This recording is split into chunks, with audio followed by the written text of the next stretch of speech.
Find the value of given expression 8 sin 65 into sine 87 plus 3 cos 25 into cos 3 divided by 5 cos 25 sin 87 minus 7 cot 49 upon 3 tan 41 plus 2 cos square 36 minus this plus this minus this.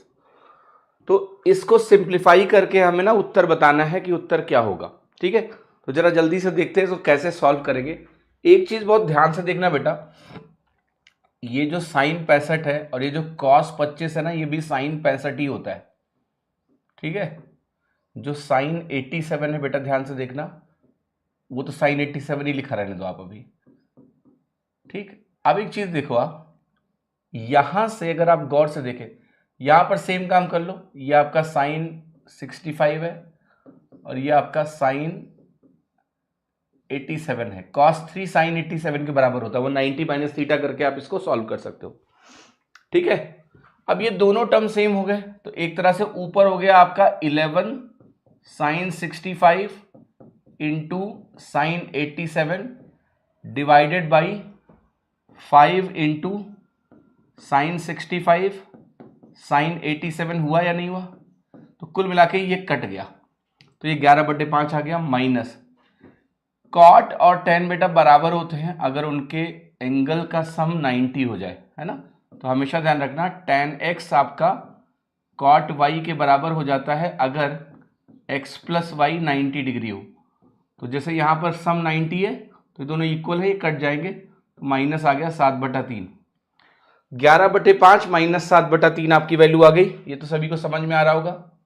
ठीक है, अब आगे देखिए, आगे जो है 2 cos square 36 degree, और यहां पर अगर ये वाला -1 मैं इसको दे दूं, 2 cos स्क्वायर 36 डिग्री के साथ ये वाला -1 कंबाइन कर लूं, तो आपको पता होगा ना 2 cos स्क्वायर थीटा -1 क्या होता है, ये होता है cos ऑफ 2 थीटा।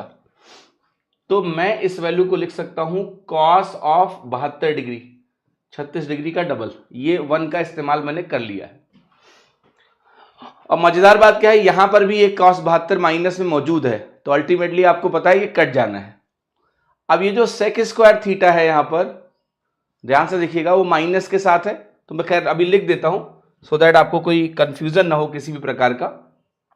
तो इसके आगे मैं जो वैल्यूज हैं वो लिख रहा हूं, माइनस में हमारा sec स्क्वायर थीटा है और माइनस में cos 72 है प्लस tan स्क्वायर थीटा -1 है।